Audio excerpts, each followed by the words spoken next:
for those who do not know us, however, I think that some knows us. I'm Anastasia Alexandrova. I'm the co-owner of the Fertility agency, and I like to call myself our guardian. I'm the person who try to safeguard everyone, to make this work, and to address all the needs, and to try to do my best for this to work. This is my colleague, my close friend, Lydia Homenko. She will introduce herself as well.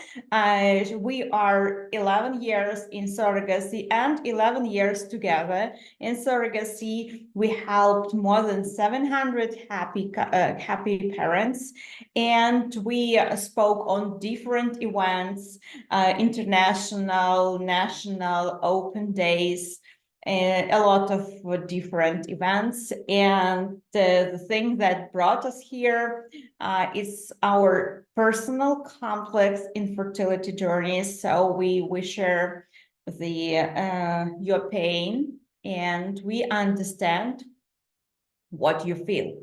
Lydia will tell about herself. Thank you, Anastasia. I will briefly introduce myself. My name is Lydia Homenko. I went into the sphere of reproductive health, struggling with infertility by myself. I was also trying to conceive, and I was facing the heartache of infertility as well. My journey wasn't through surrogacy, but it was through IVF. It is different path, but still full of disappointments, lost hopes, and grieving. Today, I stand before you not only as a happy mom, but as the advocate and the guide for those who are dreaming to have a baby. At our Fertility, I have two positions. I'm the head of brand voice, and I'm senior coordinator for intended parents as well. So these two positions led me to directly influence and improve our services. So you're welcome to our webinar, and today we are talking about surrogacy options in Ukraine during the war. Yeah, it's like it is not an unfamiliar situation, and we would like to recall some memories from pre-war time, and just to show you how naive probably we were. We were experienced in surrogacy, but it turned out that we were not that experienced in war things, in international politics.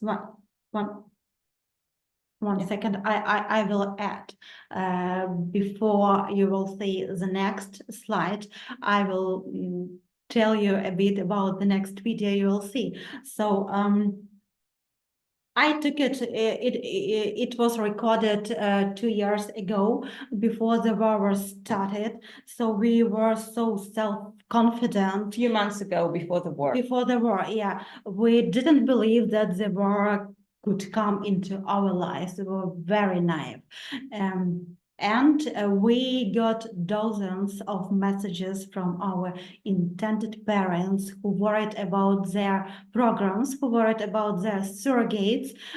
We got dozens of messages from our ex-clients who offered us a safe place to stay and everything our families might need. But we assured them that these were just Russian manipulations. Hello, friends. I'm still in my office, and thanks God I'm safe. Everything is fine. I want to talk a little bit about the situation in Ukraine. I want to remind you that the war on the eastern territory of Ukraine has been lasting since 2014, and Russian troops allocated on the eastern territory of Ukraine since 2014. The only difference is that Mr. Putin was talking about it openly for the first time. In Kiev, nothing is changed. There is no evacuation here.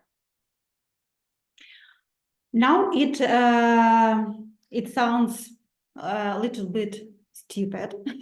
I understand it, but after all, still before the war started, we decided to create the plan of actions in case of some unexpected circumstances. It was mostly because to make our intended parent, to give our intended parents peace of mind. And because our surrogates, they didn't worry. They were in the same illusion as we were, because actually our government was saying us that there was not going to be any war. And there was even some kind of very stupid, funny celebration start about non-start of the war. It's like it was absolute nonsense. But we wanted to react. We wanted to give people some peace of mind. So we wanted to react, and we did the next thing. My internet will allow us to show this video eventually, because there is another video.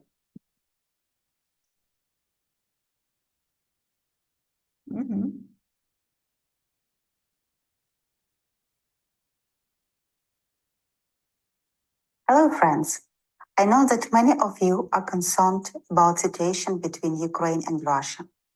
Many of you are worried about their programs due to this uncertainty. That is why we decided to record the official response and to clarify our actions in case of military threat from Russian side. For those IPs whose surrogate mothers are pregnant or about to give birth, all surrogate mothers will be relocated in different Ukrainian region, and they deliver the baby in this region accordingly. We promise that we provide the comfortable conditions for every surrogate mother independently on the city. For those IPs who are already in Ukraine and waiting for the delivery of their baby, every embassy is interested in providing the travel passport for the baby as soon as possible. We will cooperate with every embassy, and from our side, we promise to finalize the paperwork as soon as possible. For those IPs who are waiting for embryo transfer, the clinic will keep working as usual.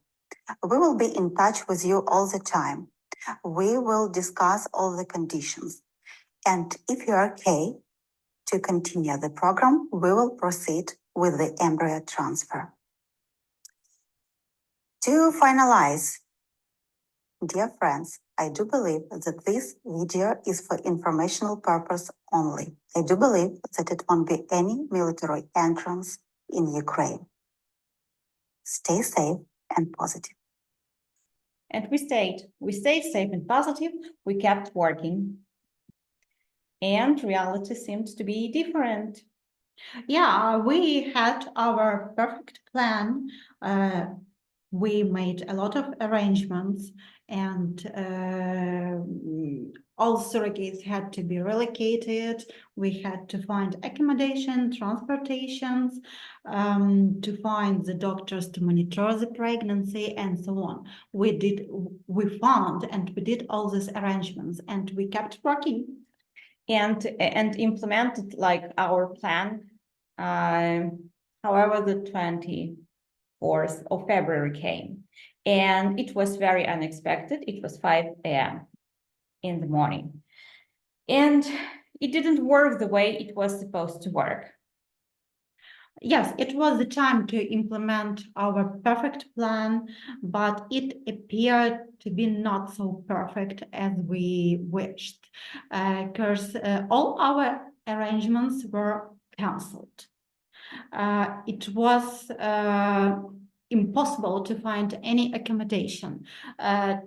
The transportation from the cost of transportation from Kharkiv to Chernivtsi was like the flight from Kiev to the US.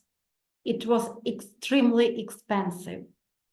but we accumulated all the funds we had. We found the accommodations, not from the first attempt, because there were a lot of scammers. We lost a lot of money because we paid and it appeared there were no accommodation.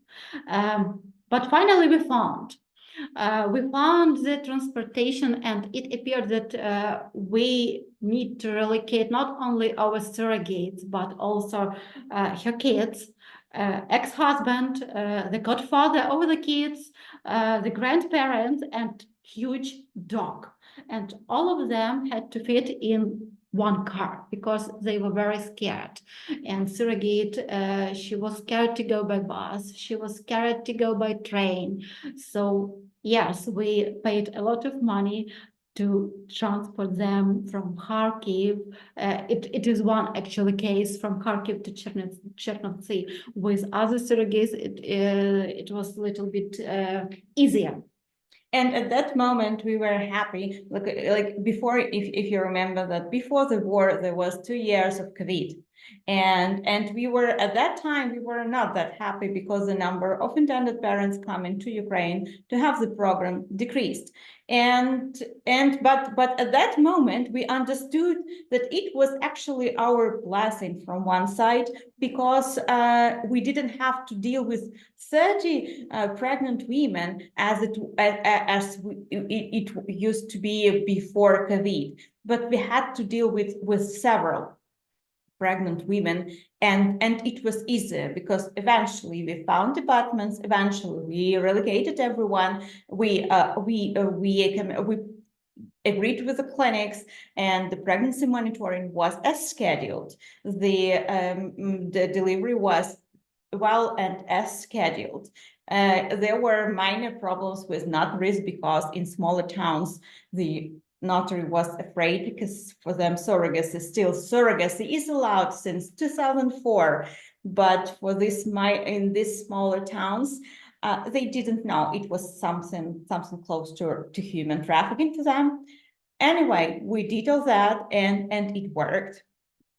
I just want to add that the most important thing that we were not panicking, because in approximately in half of an hour after the war started, I had the call from my coordinator, who told me that she contacted every surrogate, that they had, all of them have exact instructions, and I started messaging to all our intended parents to make them a bit calmer and to tell what we are going to do.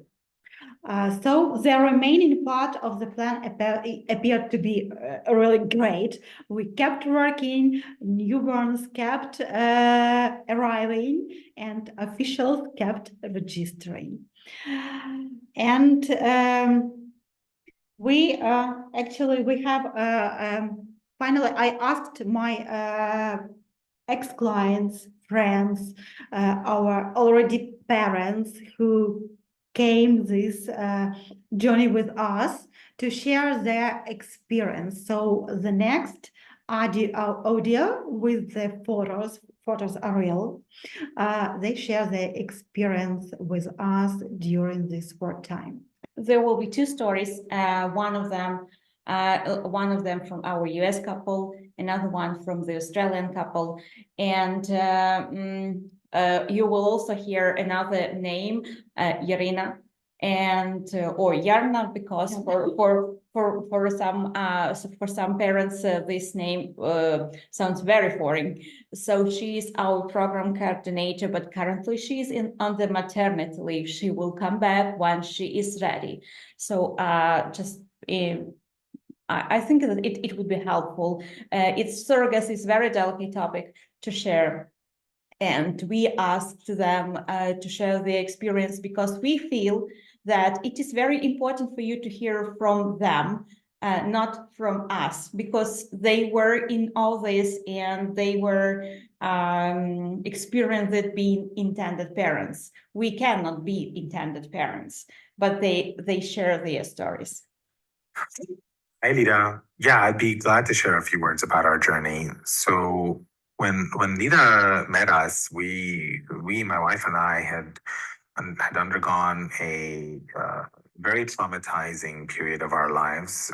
We had lost our child at 22 weeks. My wife Carol had undergone a life-threatening emergency hysterectomy. At that point, we were both scared. We were overwhelmed. We were lost. We didn't really have much hope for the journey ahead. And when we started exploring surrogacy, we were again overwhelmed with the complexity of the process here in the US and the impersonal nature of it. And that's when we met a friend who introduced us to Lida. And from that moment, our paths, our dreams, everything started to change.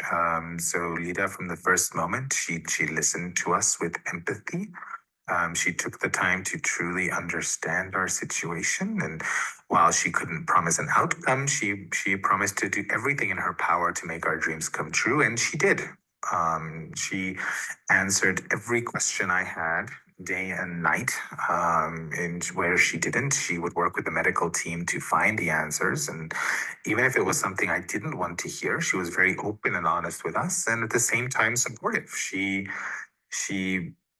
always gave us hope, even in our darkest moments, and gave us the courage to proceed, and we did. And we quickly organized our flights to Kiev in late 2021, just before the war broke out. And when we arrived, Lida had already introduced us to Yarina, who was also wonderful, and they had organized for us everything from transport to a beautiful apartment. They prepared the apartment for us. We felt immediately comfortable and also excited to proceed. And we went to the clinic. It was a beautiful clinic. It was extremely clean, extremely professional. And Lida had been working, and Yarina had been working closely with the doctor on our case, and we felt they already knew us, and they had prepared a personalized treatment program for us. A very tailored program as opposed to the one that we had experienced in the US, and we had excellent results from that. And so we did the transfer, and we left Ukraine. We were sad to leave Ukraine. We quickly grew to love the country as well. It's a beautiful city of Kiev, and beautiful people and beautiful places, and we just loved it. And we left. And then after the transfer, just weeks later, and when Lida and Yarina called us, we'll never forget that moment. We've heard their joy in their voices. We could feel their excitement before we could see it, and we did a voice call, and we still have a video from that. We'll forever cherish that moment when they told us we had not one but two heartbeats, and you could feel their joy. We shared in that moment of joy together, and that sets Lida and Yarina apart. They really do share that journey with you, and they do become your personal friends and advocates. And so that really says something about them.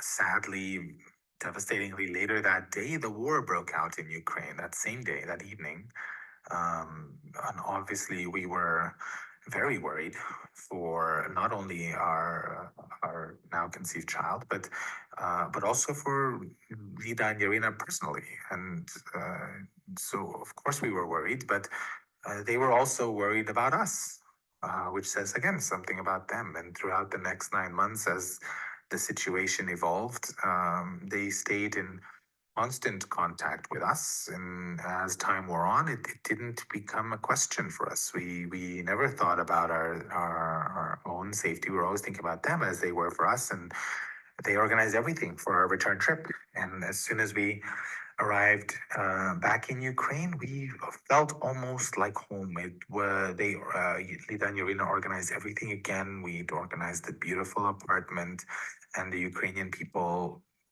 and who'd grown to love, and were doing everything in their power to bring life back to normal, and had taken extraordinary precautions to do so. And we felt safe. We felt much safer than we thought we were going to feel, and obviously I'm hoping it'll be much safer, even more so now. And we stayed there actually for over a month. We stayed there for about 2 months in Ukraine when we went back, and throughout we felt supported. And it was great to see Lida and Irina again. We had a little reunion. We went to our next ultrasounds together. They shared in our joy there. They shared in the day of our birth at the hospital. They prepared everything for the child's birth for us. Our children were welcome to the world by us, and Lida and Irina by our side. And again, those moments of shared joy. It's just amazing to see. And so after the birth, Lida and Irina just organized everything for us. And my embassy in particular was complex in what they required, but they never hesitated to give everything we needed to help us with a smooth exit from the country. And we were very sad to leave them. Also excited to start our new family. We were blessed with twin boy and girl, Mila and Matteo, and but we were also blessed with 2 new friends. Who we cherish to this day and who we still stay in touch with. And I think, given everything we've learned about them, and I'm sorry, I was trying to look if someone joined us and waiting in the. hi, Lida. Yeah, I'd be glad to share a few words about our journey. So when Lida met us, my wife and I had undergone a very traumatizing period of our lives. We had lost our child at 22 weeks. My wife Carol had undergone a life threat. And here is Hi, another I'm story. Nancy from Melbourne, Australia, and my husband and I were referred to Lydia in October of 2021 by Sam Everingham of Growing Families. We knew after meeting Lydia on a Skype call that she was very knowledgeable and experienced in her field. We felt very comfortable. We knew we were in capable hands. It was a matter of weeks later that we shipped our embryos from Melbourne to Kiev, where they were safely stored at Lydia Clinic. After our first instalment, Lydia quickly matched us with our surrogate mother. And in December 2021, our dreams came true and we successfully transferred an embryo and our surrogate mother was pregnant. On the 24th of Feb 2022, Russia launched an invasion into the Ukraine. That was 3 days before our surrogate mother was to have her 12-week scan. At the very start of the war, we really weren't sure whether our agency would leave us in the dark or continue to work. To our absolute admiration, they continued to work hard and were very transparent with us about our surrogate and our baby's safety. They honestly never stopped working. They worked tirelessly and put our minds at ease during a very stressful time. When our surrogate was 37 weeks pregnant, we made our way over from Melbourne to Warsaw, Poland, where we stayed there for 10 days. During this time, Lydia and our agency organised an apartment for us, which was walking distance to the hospital where our surrogate mother was to give birth. After 10 nights in Warsaw, we hired a private driver to drive us across the border into the Ukraine, where we stayed in Lviv for 1 night. And to our surprise, despite the war in the Ukraine, Lviv was business as usual, and we felt really safe. The next morning, another private driver picked us up from Lviv and drove us to Kiev. Driving into Kiev, we saw a lot of damage caused by Russia, and we felt quite scared at the time. But we felt really safe because of the huge military presence. Our driver drove us to our apartment where we met our absolute angels in disguise, Lydia, and our amazing program coordinator, Yana, who we just absolutely loved from the start to finish. We felt very safe in our apartment because we had a bomb shelter underneath and there was a heavy presence of soldiers guarding our apartment, which made us feel really safe. The first air siren we heard was very frightening, but it didn't last long. And we had an app on our phone that would tell us when to go to a shelter during an air siren. Eventually, it got to the point where there were just so many air sirens that we stopped going down to the shelter underneath and we would head to the bathroom laundry because that was like an enclosed area. So during our time in the Ukraine, our agency were in daily communication with us and were working hard to have the exit paperwork done. And when our beautiful baby boy was finally born, he was 41 weeks, Our agency had organised for us to have our own room at the hospital with our baby boy. They were very resourceful. They had contacts in the way of great lawyers. They were knowledgeable about the exit process and the correct paperwork for the registry and just getting everything done for us. About 2 weeks after he was born, we had our birth certificate completed and an Australian travel pass. It was issued by the Australian government. We left Kiev with a sense of sadness because we were leaving behind our friends during a war. And the words, there are seriously no words that can describe how thankful we are to Lydia and her team for the timely, down-to-earth and knowledgeable service that we were provided. We gained an amazing son who's now 16 months old, and we gained lifelong friends who we hope to meet again someday. So this is on behalf of myself, Nancy, and my husband, Ben, and of course, our baby boy, Lewis. And these are stories, and they are heart-touching, and we learned our lesson. We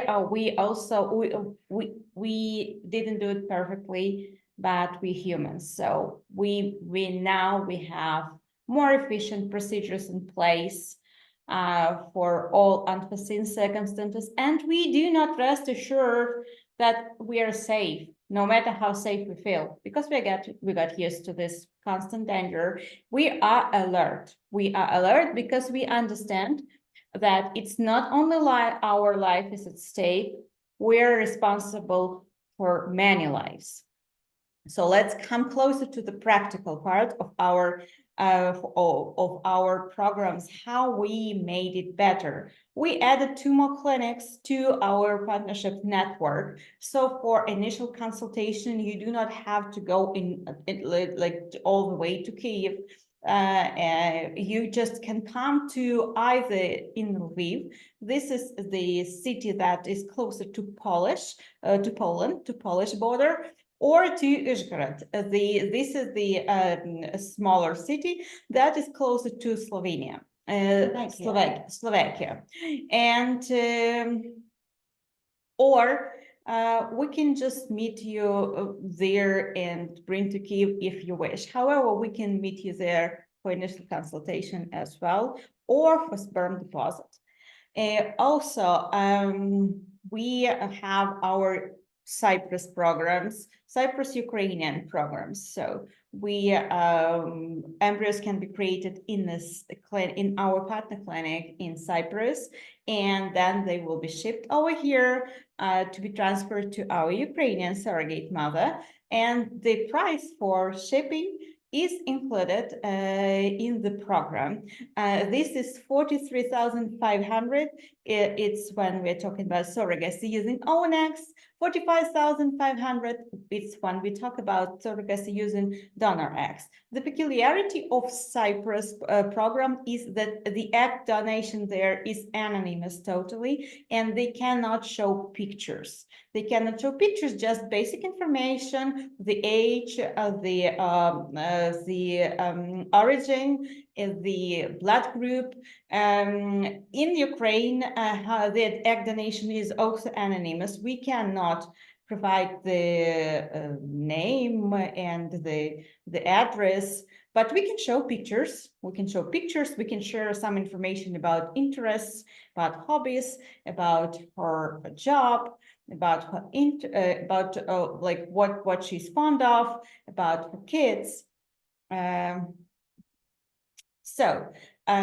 Also, we do not accept surrogate who are from zones of military action.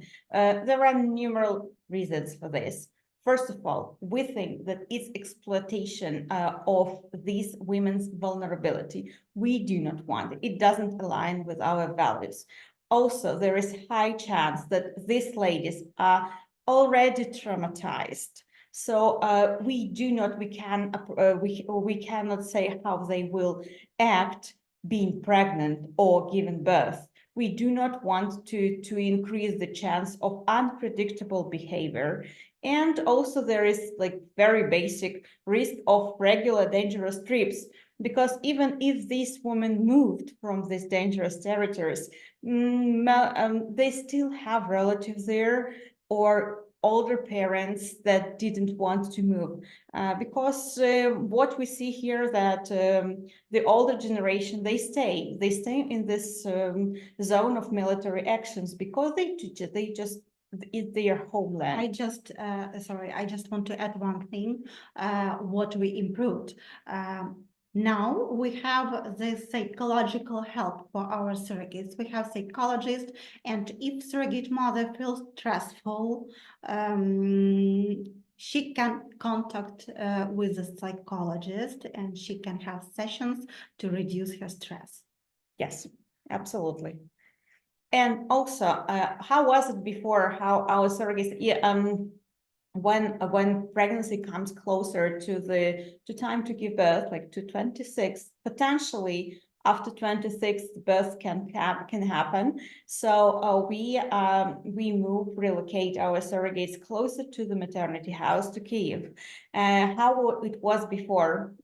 Before they would come here, stay few ladies in one apartment, several bedroom apartments. She would have her own apartment, own bedroom. So we believe that, and it actually was this way, that they communicated, they supported each other, they have a huge thing in common. They are doing the same thing, so they are helping other family to feel the joy of parenting.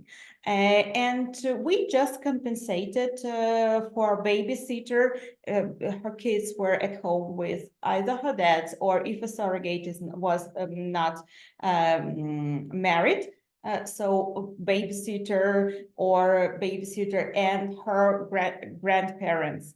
How it works now? Now we relocate the whole family because we provide a separate apartment, so she can stay with her kids and her support group, her family. She is not she feels protected. She is not in constant stress. How her own kids are doing, like how her loved ones are doing. So it's what we did to improve the quality of life of our surrogates while they're waiting to deliver. The dog can live with them too. Yes, yes. And our maternity, it's not only us who improve their processes. These are also other healthcare institutions. Like this picture you see, it's like from the news just before, a few days before, because you probably heard that Ukraine was under massive air attack, and yes, it's our today's reality. However, this is the picture from the news. As you can see, the woman is given birth. It's the labor room in the basement. And if in the beginning it was like improvised delivery rooms made of some very basic things, just needed to conduct the delivery, now in basements, the maternity house have fully functioning medical blocks. And also apartments for our intended parents, for our surrogates. We rent apartments only close to any kind of shelter, metro station, or at least underground parking. And we also added to this apartment so-called emergency pack, because if you have to stay a few hours underground, you will need something to sit on, like portable mats, and throw blankets to because it's really cold over there if you have to spend some time. Also, we have accumulated a backup fund in cash because our practice showed that cash payments can solve things really fast. So that's why we now have this money available just in case. And here is like co-threat protocol for you, our dear intended parents, if you decide to come for surrogacy to Ukraine. And this is not like what we think it's important. It's absolutely must do. These are very exact not recommendations, are very exact actions you have to follow when you're here. So first, have cash. Like I said, it's important because a few first days the banking systems didn't work, and you could pay only in cash. You do not need huge amount. You need cash, and it's not supposed to be US or Australian dollars. It's supposed to be Ukrainian cash, Ukrainian hryvnias. Also, you will need to download the air alert, so to see the siren. Yeah, it's pretty loud over here when like it's a potential threat. However, it's always good. It's loud when it starts, but it doesn't show when it ends. So normally this will show you that you can go home. We will help you to download everything you need here. Your program coordinators will assist you in that, of course. Another thing, we put in our pattern, so grab and go back. It's we put there we took recommendations and we add some practical things what we experience every day. So there should be water for you for your baby, because baby's water differs from from grown up water. Food for you, like snacks, biscuits, not very salty, not very sweet. Formula for your baby, baby's bottle sterilized, diapers, wet wipes, dry tissue. Like first aid supplies, ibuprofen, paracetamol. It's like and in a dosage for the baby as well. And your documents, just do not put them on anywhere in the apartment. Keep them in this grab and go bag. And you will also need extra clothing for you and for baby, and whatever you feel like important, whatever makes you feel safer, but do not overload this thing. You must be mobile. Also, when you have it's practically, we will fill it, but you will have to refill it. Even if you have to spend like half an hour down there, it shows that like snacks are gone, so it will be your responsibility to have it refilled. And also, do not leave the baby stroller on your way to the exit. It's important thing. Like I think it's similar to something like when it's the recommendation for any kind of emergency situation. Your exit way has to be free. Also, do not use elevator after the air alarm. Use the stairs. It works, but don't. Yes, our elevators work, but do not use them. And another thing, do not copy Ukrainians. Ukrainians have been living in this for more than 2 years, and they tend to ignore air alerts and the most of the shopping malls, most of the restaurants, they do not close.